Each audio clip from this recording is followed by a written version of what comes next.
আউযু বিল্লাহি মিনাশ শাইতানির রাজিম বিসমিল্লাহির রহমানির রহিম। পরম করুণাময় মহান আল্লাহর রহমত, করুণা, শান্তি সমগ্র মানব জাতির উপর বর্ষিত হোক। আজকে যে বিষয়টি নিয়ে আলোচনা করব সেটি হচ্ছে মেরাজ। নবী করিম সাল্লাল্লাহু আলাইহি সাল্লাম মেরাজে গিয়েছিলেন। আমরা সকলেই জানি এই সৃষ্টি জগৎ দেখানোর জন্য আল্লাহ তাআলা তাকে ঊর্ধ্বাকাশে ঊর্ধ্ব জগতে নিয়েছিলেন এবং এই সৃষ্টি জগৎ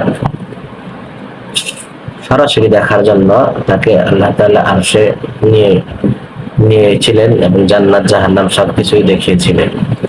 আমাদের ইসলাম ধর্মে সুস্পষ্ট ধারণা রয়েছে যে জান্নাত কোথায়, জাহান্নাম কোথায়, আরাফ কোথায়, আরশ কোথায়, আল্লাহর কুরসি কোথায়, সুস্পষ্ট ধারণা রয়েছে এবং সেগুলোকে প্রত্যক্ষভাবে দেখানোর জন্য আল্লাহ তাআলা তার এই সব সৃষ্টি জগৎকে দেখানোর জন্য এই আমাদের নবী করিম সাল্লাল্লাহু আলাইহি সাল্লামকে ঊর্ধ্বাকাশে গমন করেছিলেন মসজিদুল আকসা থেকে। মসজিদুল আকসা থেকে আল্লাহর আরশে গিয়েছিলেন এবং জান্নাত জাহান্নাম সবকিছুই আল্লাহ তাআলা সৃষ্টি জগতের সবকিছু তাকে দেখিয়েছিলেন। এই মহাবিশ্ব বিশাল, এই আকাশ বিশাল আকাশ, 7টা স্পিরিকাল ওয়েবে এই আকাশ আলোর গতিতে যদি অতিক্রম করা হয় তাহলেও কয়েকশো কোটি বছর লাগবে এই আকাশের সীমানা পাড়ি দিতে। তাহলে নবী করিম সাল্লাল্লাহু আলাইহি সাল্লাম কিভাবে এত অল্প সময়ের মধ্যে মেরাজে গেলেন, এ বিষয়ে বিস্তারিত আলোচনা করার চেষ্টা করবো ইনশাআল্লাহ। আল্লাহ তাআলা পবিত্র কোরআনের একটা আয়াতে বলেছেন যে দৌড়ে চলো তোমার রবের ক্ষমা এবং জান্নাতের দিকে যার বিস্তার আসমান জমিনের সমান। এই আয়াতে আল্লাহ তাআলা বলছেন যে তোমার রবের ক্ষমা এবং জান্নাতের দিকে দৌড়ে চলো যার বিস্তার এই 7 আসমান জমিনের সমান। আমাদের এই মহাবিশ্ব, আমাদের এই ইউনিভার্স 7 আসমান জমিন এইটার সমান। আমাদের এই মহাবিশ্ব এরকম স্ফেরিক্যাল 7টা ওয়েবে ওয়েবে বিন্যস্ত, পেঁয়াজের মতো। আমরা একেবারে ভেতরের আসমানে আমরা আছি, একেবারে সপ্তম আসমান, একেবারে প্রথম আসমানে, ভেতরের আসমানে এবং অবশিষ্ট আসমানে পেঁয়াজের এর মতো স্তরে স্তরে বিন্যস্ত। এই আসমান বিশাল, কিন্তু নবী করিম সাল্লাল্লাহু আলাইহি সাল্লাম নিমিষেই সেই মেরাজে গিয়েছেন, আল্লাহর সাক্ষাতে গিয়েছেন। আল্লাহর সাথে সাক্ষাৎ করার জন্য তো সেখানে যাওয়ার প্রয়োজন নেই। কেন গিয়েছেন? সেখানে গিয়েছেন আল্লাহ তাআলা তাকে তার সৃষ্টি জগৎকে দেখিয়েছেন, জান্নাত দেখিয়েছেন, জাহান্নাম দেখিয়েছেন, আরাফ দেখিয়েছেন, সিদরাতুল মুনতাহা দেখিয়েছেন। এইসব সৃষ্টি জগৎ গুলো দেখানোর জন্য আল্লাহ তাআলা তাকে ঊর্ধ্বাকাশে গমন করিয়েছিলেন। এই আল্লাহ তাআলা পবিত্র কোরআনে বলছেন যে ধরে চলো তোমার রবের ক্ষমা এবং জান্নাতের দিকে যার বিস্তার আসমান জমিনের সমান। তার মানে হচ্ছে এই জান্নাত এবং আমাদের এই 7 আসমান জমিন এটা হচ্ছে আলাদা ইউনিভার্স। দুইটা কৌটা যদি ডায়ামিটার সমান হয়, একটা আরেকটার ভেতরে থাকতে পারে না। এই তার মানে জান্নাত আলাদা একটা ইউনিভার্স আর আমাদের এই 7 আসমান জমিন হচ্ছে আলাদা আলাদা ইউনিভার্স। এই দুইটা আলাদা। এই দুইটা ইউনিভার্সে রয়েছে প্রচুর পরিমাণ গ্র্যাভিটেশনাল ফোর্স। এই গ্র্যাভিটেশনাল ফোর্সের কারণে এই দুইটা ইউনিভার্স কোলিশন হয়ে যাওয়ার কথা, দুইটা ইউনিভার্স একত্রিত হয়ে যাওয়ার কথা। একত্রিত হয় না, কারণ এই দুইটার মাঝখানে রয়েছে একটা বারজাক, যেটাকে বলা হয় ব্যারিয়ার, পর্দা, বারজাক। এই বারজাকটা কি করেছে? এই দুইটা মহাবিশ্বকে, দুইটা ইউনিভার্সকে আলাদা করে রেখেছে এই দুইটা ইউনিভার্সকে। নবী করিম সাল্লাল্লাহু আলাইহি সাল্লাম যখন মিরাজে গিয়েছিলেন তখন তিনি তার মক্কা বা মদিনা থেকে যাননি।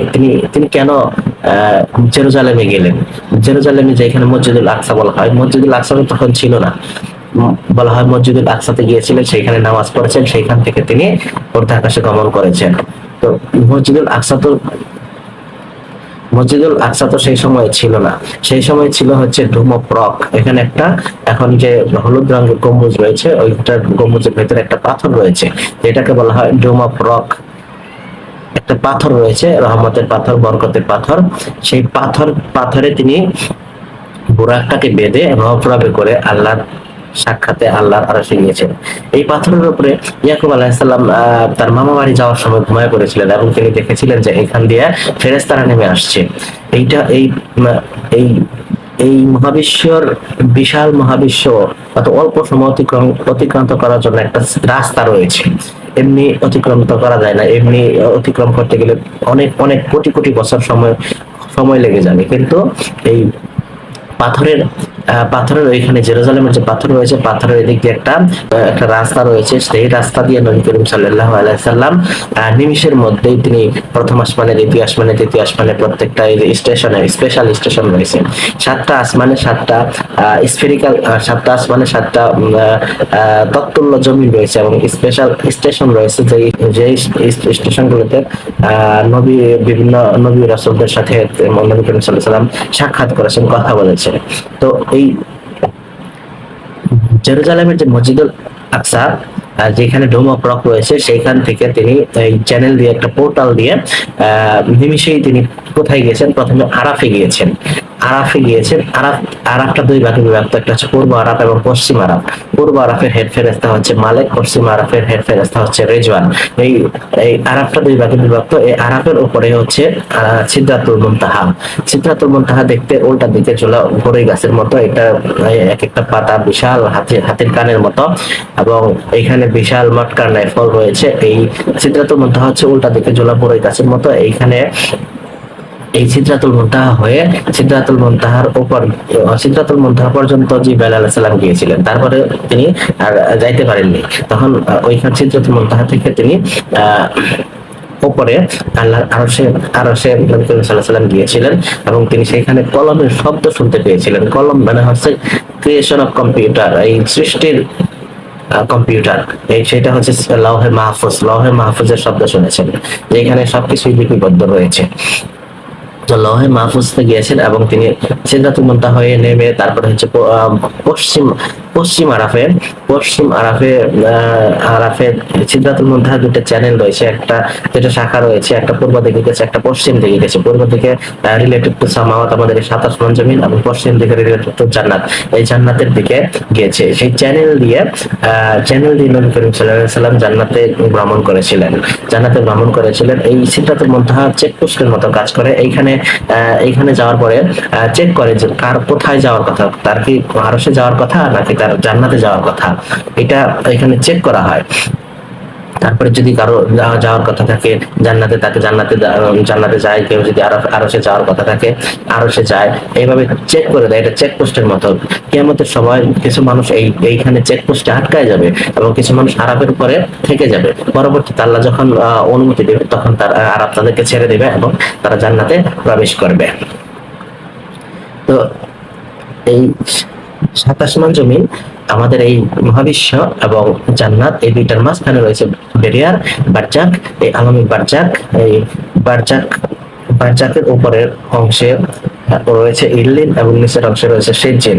এই বারজাকের উপরে উপরে একটা সাম্রাজ্য, একটা আরাফ রয়েছে, ফেরেশতাদের সাম্রাজ্য। এখানে ফেরেশতারা থাকে, এই ফেরেশতারা এইখানে থাকে। ফেরেশতারা বিভিন্ন ধরনের আদেশ এবং প্রমাণ সিদরাতুল লাউহে মাহফুজ থেকে সিদরাতুল মুনতাহায় আসে। সিদরাতুল মুনতাহা থেকে ফেরেশতাদের নলেজ ইনফিউজ করা হয়, এবং সেই নলেজ নিয়ে ফেরেশতারা বিভিন্ন ধরনের কার্যক্রম পরিচালনা করে থাকে। বিভিন্ন যার যেখানে দায়িত্ব, সে সেখানে গিয়ে তাদের কার্যক্রম পরিচালনা করে থাকে।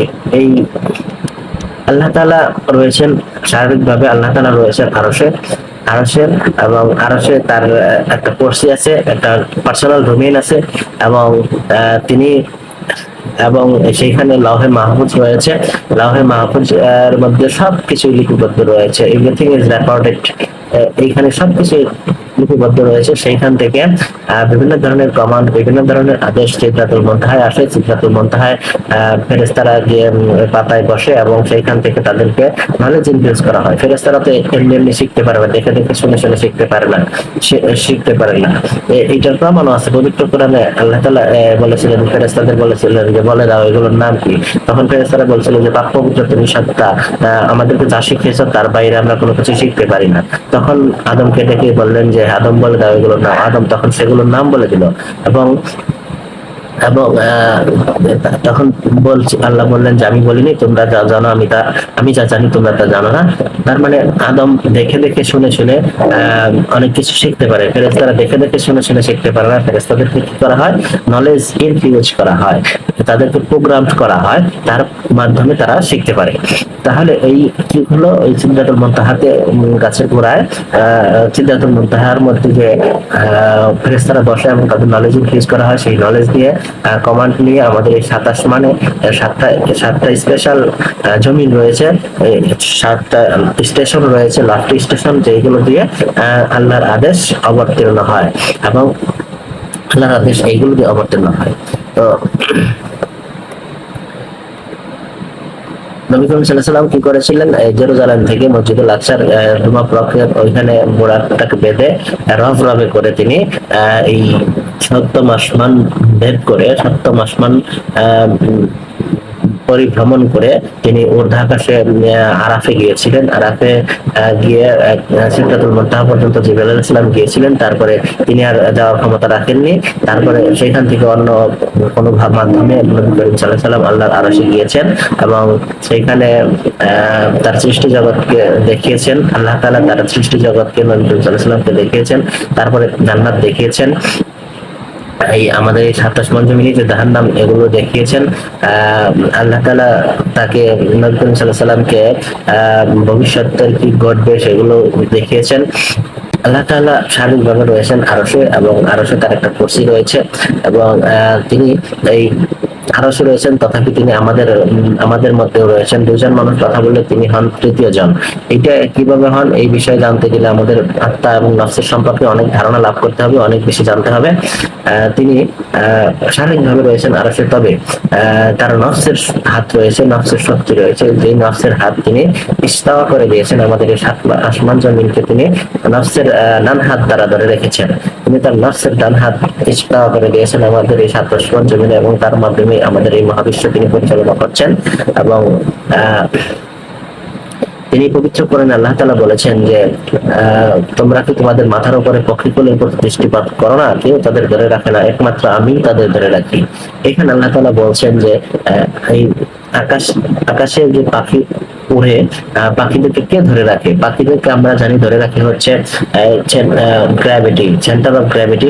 এই পাখিকে কি করে রাখে? ব্যালেন্স ঠিক রাখে।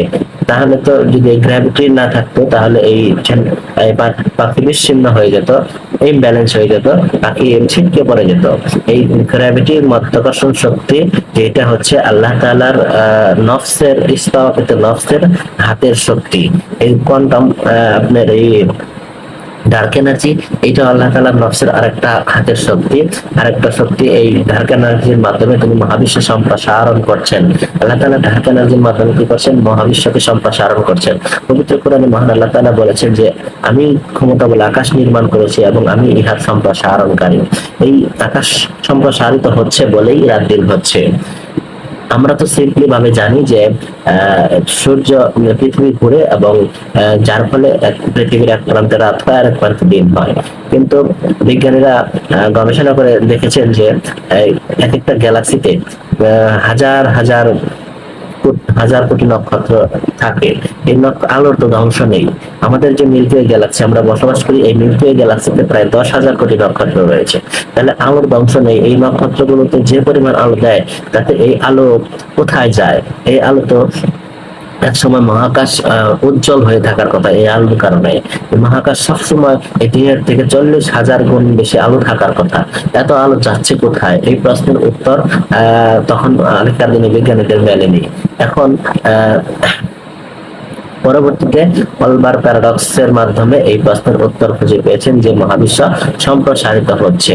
আল্লাহ তাআলা এই কথাটা আগেই পবিত্র কোরআনে বলে দিয়েছিলেন যে আমি আকাশকে সম্প্রসারণ করি, আমি ক্ষমতা বলে আকাশ নির্মাণ করেছি এবং আমি ইহার সম্প্রসারণকারী। তার মানে আকাশ এই সম্প্রসারিত হচ্ছে, যার ফলে গ্যালাক্সিতে থাকা নক্ষত্র সমূহের আলো এই পৃথিবী পৃষ্ঠে বা মহাকাশে পড়তে ব্যর্থ হচ্ছে, ফলে রাত দিন হচ্ছে। এইভাবে আল্লাহ তাআলা রাত করছে এবং দিন করছে। এভাবে আল্লাহ তাআলা দিন রাত করছেন। সুবহানাল্লাহ। এই কথাগুলো আল্লাহ তাআলা পবিত্র কোরআনে 1400 বছর আগে বলে দিয়েছেন। অথচ আমরা এই তো সেদিন জানতে পারলাম, বিজ্ঞানের বিজ্ঞানের অগ্রগতির ফলে, বিজ্ঞানের অভাবনীয় আবিষ্কারের ফলে আমরা সেদিন জানতে পারলাম। মানে এই আজকে আমার আলোচনার বিষয় ছিল হচ্ছে মেরাজ সম্পর্কে। নবী করিম সাল্লাল্লাহু আলাইহি সাল্লামকে এমন এক পোর্টাল দিয়ে, এমন এক পোর্টাল দিয়ে তাকে ভ্রমণ করিয়েছেন, যার ফলে তিনি অল্প সময়ের মধ্যে তিনি সেই সবকিছু ভ্রমণ করেছেন এবং আল্লাহর আরশে গিয়েছেন, আল্লাহর সাথে কথা বলেছেন এবং জান্নাত, জাহান্নাম, সিদরাতুল মুনতাহা, সিরাত, আরাফ সবকিছুই তাকে দেখানো হয়েছে, তিনি দেখেছেন।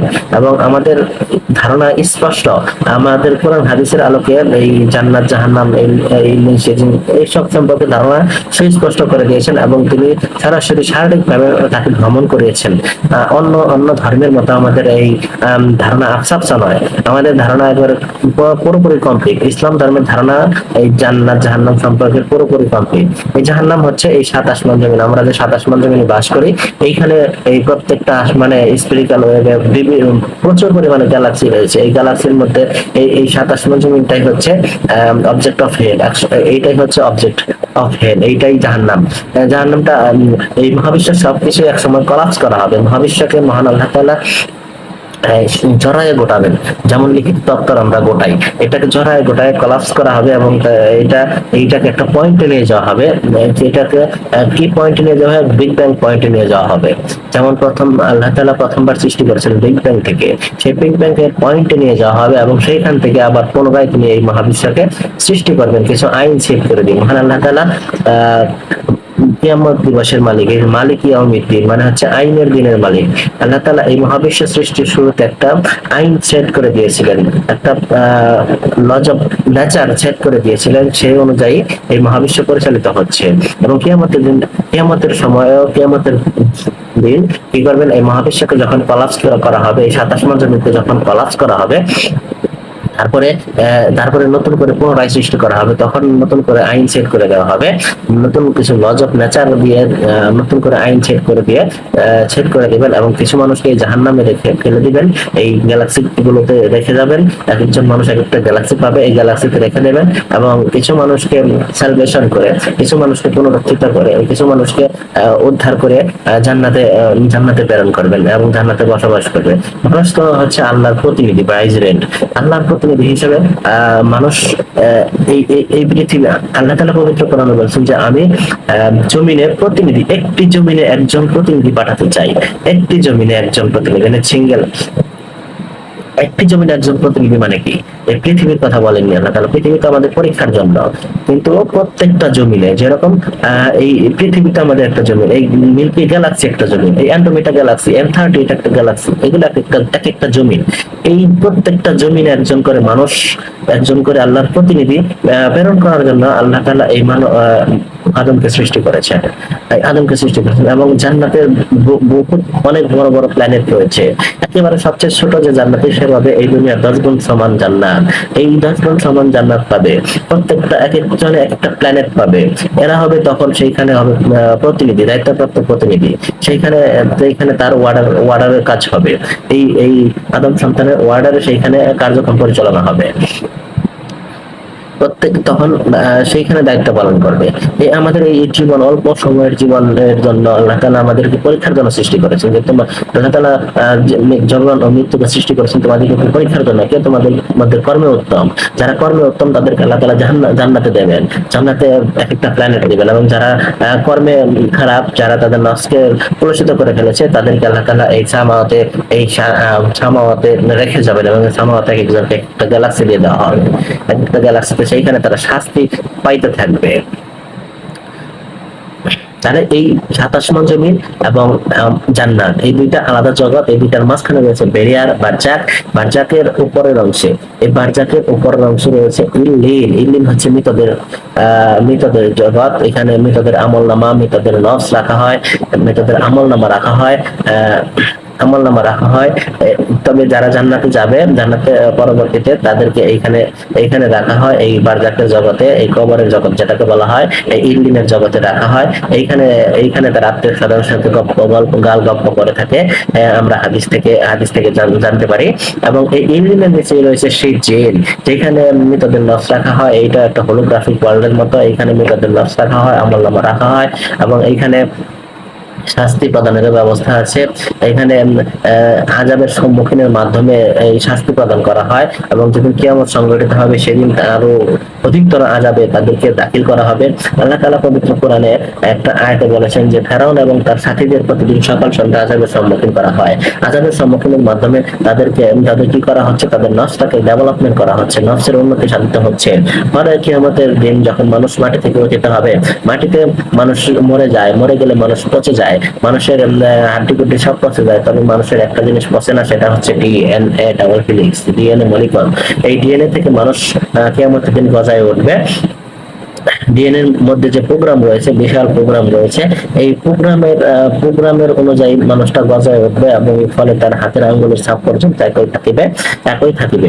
এবং এই ডিএনএ প্রোগ্রাম অনুযায়ী গজায় উঠবে, তবে তার নফসটাকে যে ইল্লিন সিজিনে যে কি করা হচ্ছে, এনার্জাইজ করা হচ্ছে, যে এখানে শাস্তি প্রদান করা হচ্ছে, নফসটাকে উন্নতি করা হচ্ছে। এই নফসের আকৃতিতে মানুষ সেই দিন গজায় উঠবে। এই ডেভেলপমেন্ট, যে নফসটাকে যে ডেভেলপমেন্ট করা হয়েছে, এই নফসের ডেভেলপমেন্ট অনুযায়ী মানুষ এই কিয়ামত দিন ডিএনএ থেকে মাটি থেকে গজায় উঠবে। এবং হাদিসে আছে যে কিছু মানুষ যারা জাহান্নামী, যারা আল্লাহর আয়াতকে অস্বীকার করে, তারা হাজার মাইল লম্বা হয়ে উঠতে হবে। তাদের বয়সকে মক্কা থেকে মদিনা পর্যন্ত জায়গা লাগবে, এবং তাদের এক একটা দাঁত হবে উহুদ পাহাড়ের সমান, তাদের গায়ের চামড়া হবে 42 হাত মোটা। এই বিশাল দৈত্য টাইপ হয়ে মানুষ উঠিত হবে। দৈত্য টাইপ, এই বিশাল দৈত্য টাইপ মানুষ, এই 42 হাত মোটা চামড়া, এই ধরনের একটা লোকটাকে যদি আমাদের এই দুনিয়ার আগুনে শোয়াই দেওয়া হয়, তবে তাহলে সে আরামে ঘুমায় যাবে। এই বিশাল দৈত্য টাইপ মানুষকে এই জাহান্নামের আগুন, এই গ্যালাক্সির আগুনের জন্য আল্লাহ তাআলা প্রস্তুত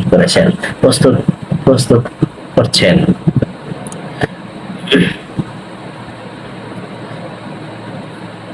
তাহলে আজকের আলোচনার বিষয় ছিল মেরাজ সম্পর্কে। আমি যে আলোচনা করলাম, আমার আলোচনায় ভুল থাকতে পারে, ভুল থাকতে ক্ষমা সুন্দর দৃষ্টিতে দেখবেন। সকলের দীর্ঘায়ু সুস্বাস্থ্য কামনা করে আজকের আলোচনা এখানেই শেষ করছি। সকলে ভালো থাকবেন, সুস্থ থাকবেন। আসসালামু আলাইকুম ওয়া রাহমাতুল্লাহি।